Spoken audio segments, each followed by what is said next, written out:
To begin, they're the institutional bullies. Now, the right has lost a lot of the... Oh, this is called Ben Shapiro, How the Left Bullies U.S. America.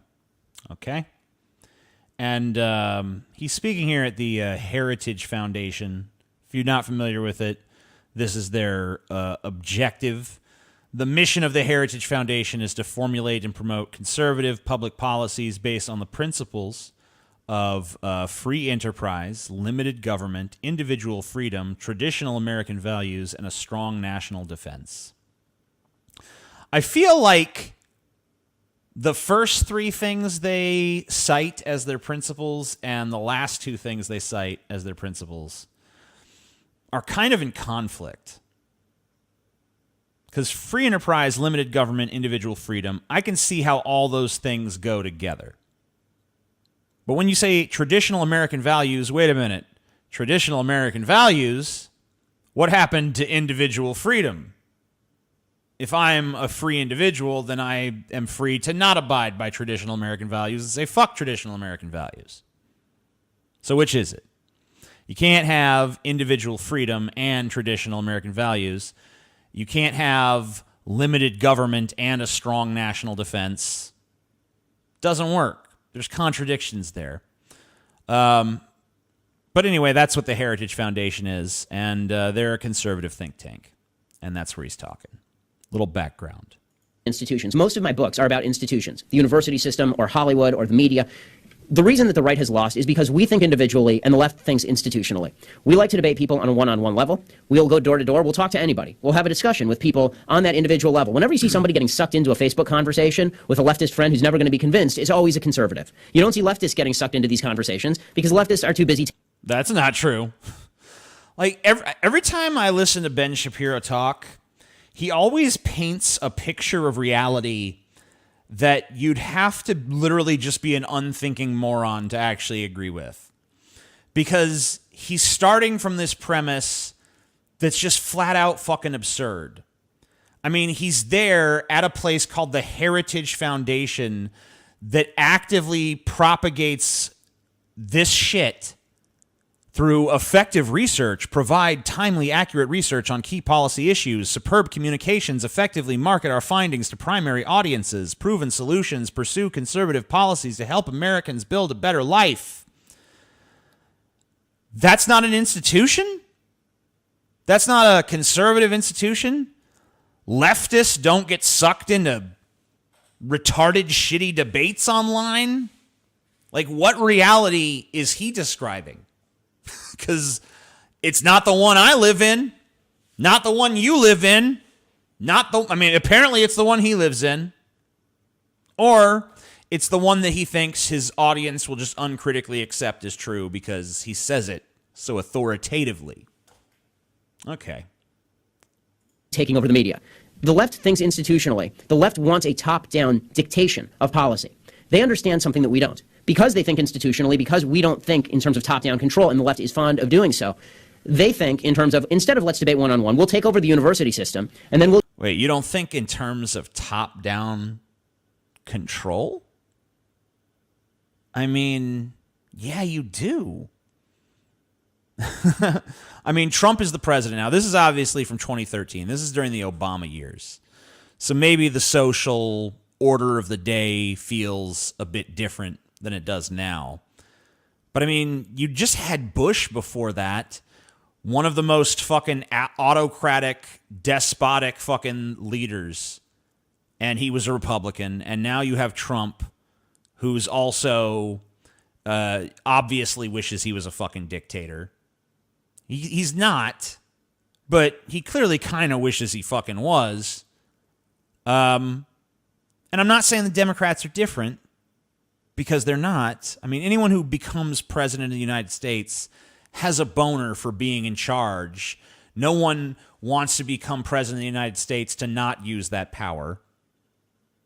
So really, all these guys, they want as much power for themselves as possible. This is not some symptom of the left or the right. This is a property of human nature. So this idea that, oh, the left wants this top-down system, but we're for the little guy. We're fucking speaking for the average fucking person. It's nonsense. And, you know, it doesn't even, I mean, like, America's average people are just as divided as the politicians and the pundits we see on TV. That's why these people exist.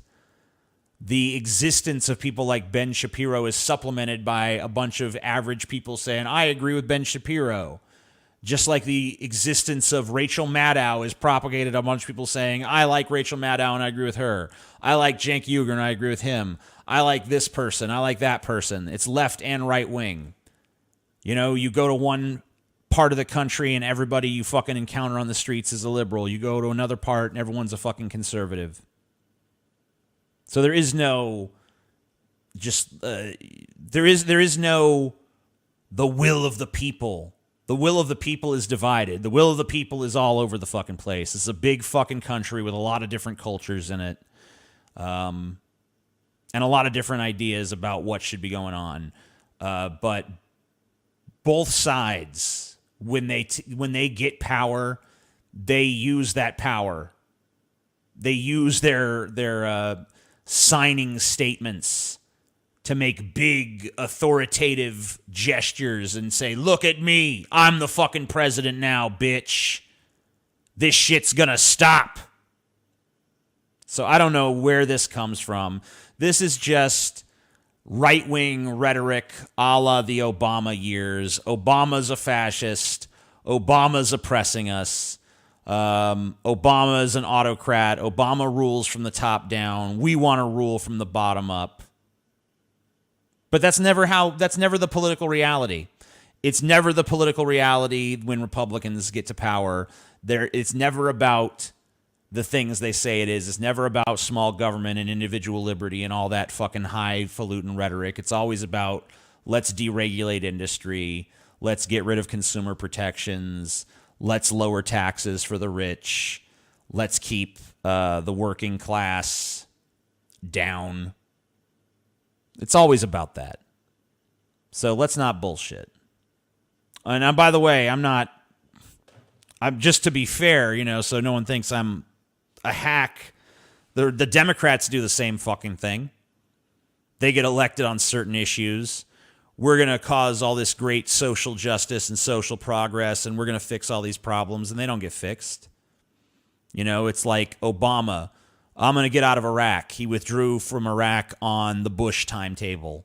He didn't get us out any sooner than we would have gotten out under Bush, and now we're back any fucking way. It's like the, Obamacare, the Affordable Care Act. You know, it was supposed to have a public option.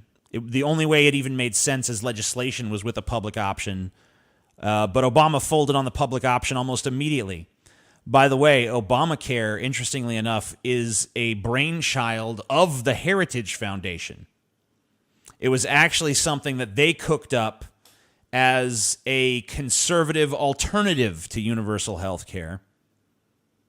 And it was something that they tried to run with. That's why, Mitt Romney did it in his state. There was a lot of conservatives who were from slightly more left-wing states, like Massachusetts and stuff, who wanted a conservative rebuttal to the universal health care thing because it pulled so well and was so popular.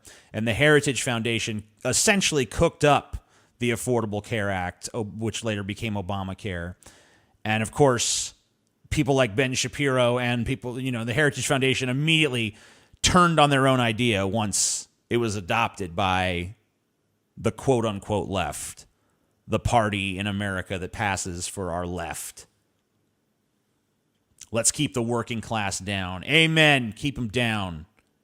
We'll use it as a club to leverage millions of young people to believe that right-wingers are bad human beings. Or we'll take over Hollywood, and then we will force everybody who is mildly conservative out of Hollywood in order to leverage our points of view down the throats of the American people. They do it with regard to nonprofits, too. They combine with the government. Look at what President Obama just did in shifting his campaign into a 501c4 lobbying group. He also opened the door, by the way, in an executive order to actually funding that lobbying group from the government. President Obama is somebody who really So his contention here is that the left vilifies the right. And he is the author of Bullies: How the Left's Culture of Fear and Intimidation Silences America. The left is trying to vilify him. And the title of his book is Bullies: How the Left's Culture of Fear and Intimidation Silences America. Following that? Okay. Understands the battle. He understands the fight. He's very, very smart. And he understands that he can use outside institutions like Media Matters. He can use outside institutions like Organizing for Action, what was Obama for America. He can use those institutions to push positions he cannot do as President of the United States. He combines with those institutions to push forward that agenda and to silence people and to launch boycotts and secondary boycotts against anybody who disagrees. We now live in a country where if you abide by the basic laws of economics, you are an enemy of this administration. If you are Phil Mickelson and you say, the taxes in California are too high, I'm leaving, then you are told that you are somehow a bad person. There's something wrong with you. Now, there are a lot of people who have left California because the taxes are too high. I'm paying those high taxes. I think every day about whether to leave California because of the tax rate. That's because economics... Okay, great. Yeah, that's fine. You got 50 states to choose from, all with different tax rates. You can do whatever the fuck you want. Do whatever the fuck you want. You know, have fun with it. A lot of the states with low tax rates, just so you know, have shitty public services. Not that you need them because you're wealthy.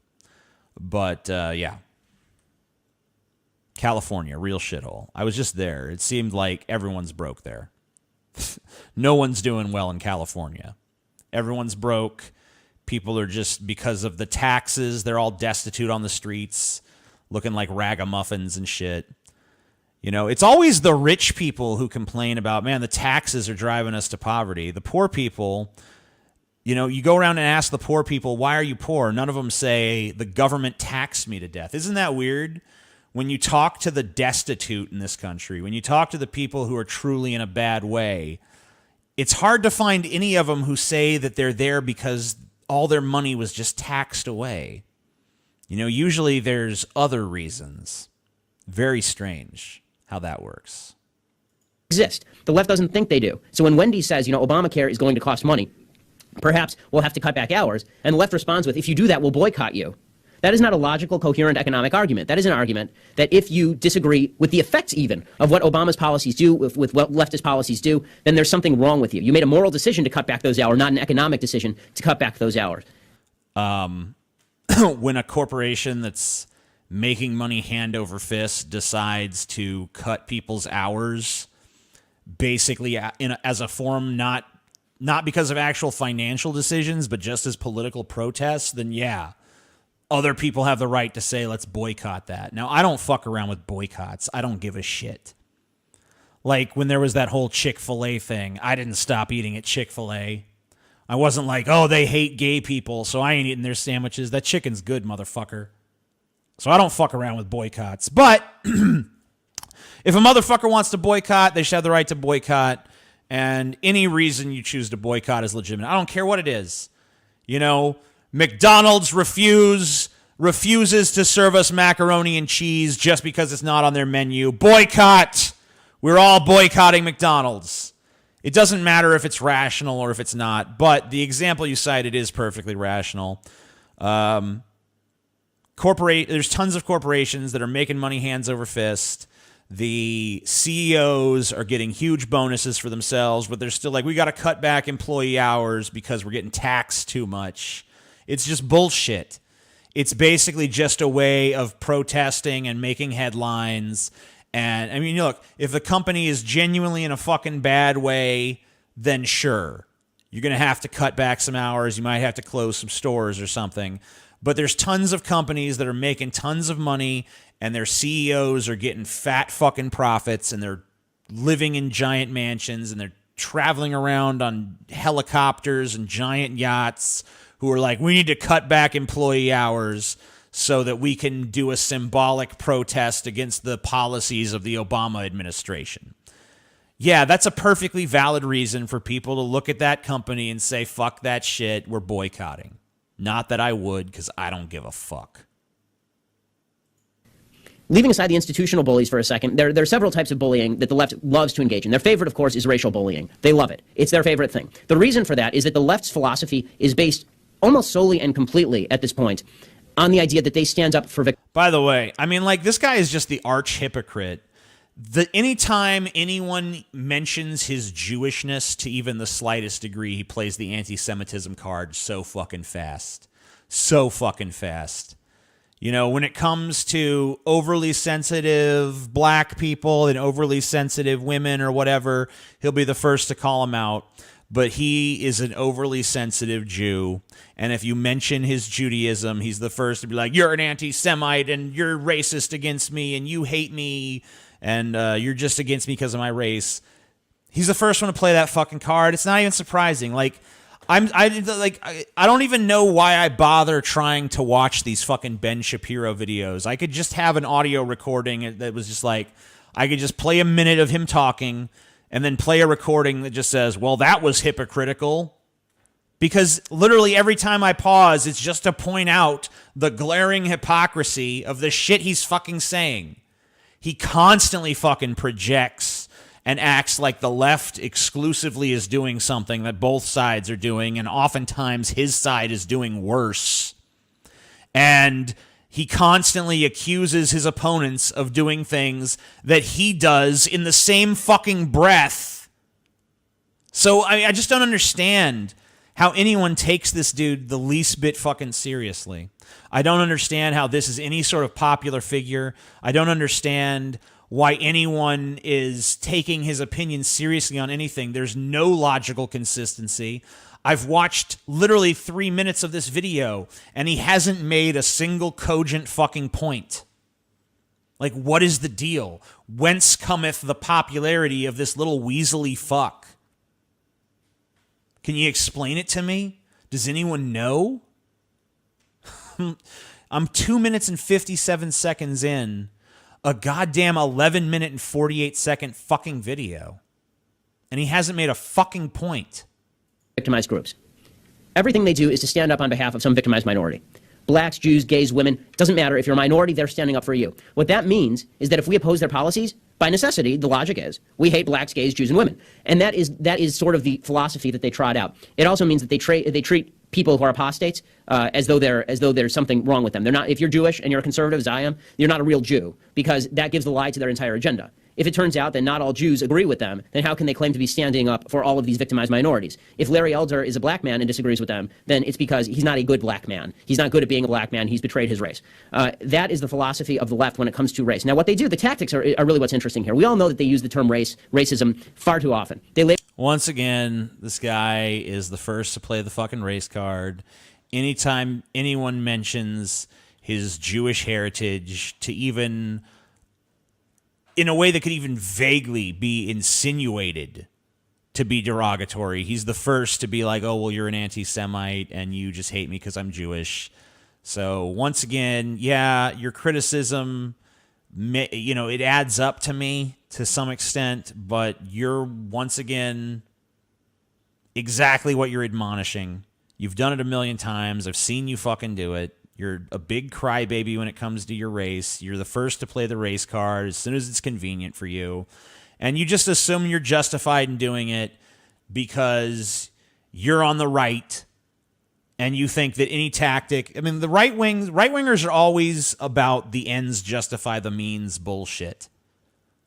I mean, it's just so much. I mean, like, I'm not saying there's none of that on the left, but it's way more prevalent on the right. They just think that anything they do is justified. And this motherfucker is like the perfect goddamn example of it. Are you able to read my previous donation? Let's see. Trump has followed through with a lot, though, cracking down on illegals, lower taxes for lower and middle class, more jobs in the U.S. due to forcing companies to stay, lower unemployment, economy better, peace, denuke with Korea, better trade deal with EU. All right, so let's just go through those one by one. So cracking down on illegals. I've already made it clear I really don't give a shit one way or the other on that, so I'm not going to have an opinion. Lower taxes for lower and middle class. Okay, yeah, he did do that. But here's the problem. the way that the Republicans wrote the tax cuts, yeah, the middle class gets a short-term tax cut. Guess what? The upper class, the top earners of the country, they get a permanent fucking tax cut. So the tax cut wasn't permanent for everybody. And by the way, I'm just not sold on this idea that lower taxes is just automatically awesome. I understand on a personal level, like, I don't want to give money to the fucking government.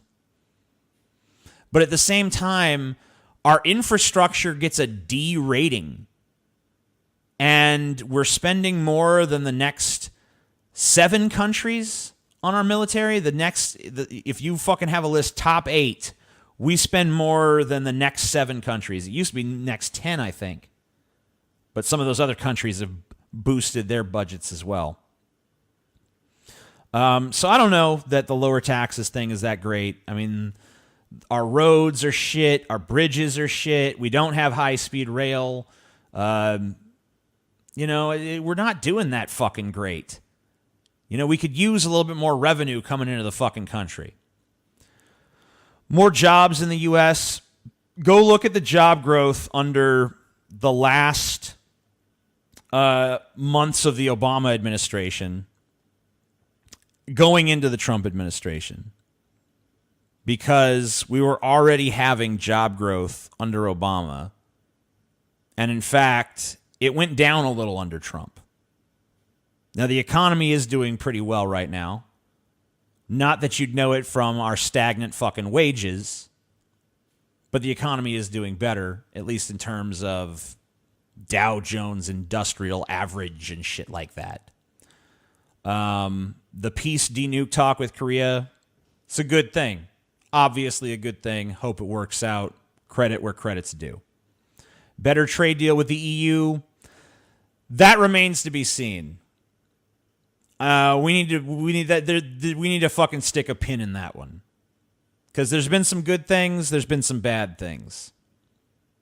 Let's do a wait and see on that. Let's see how that all unfolds before we assess. So overall, I don't think your assessment of Trump is too far off, but I definitely take issue, especially with the praise of his tax cuts.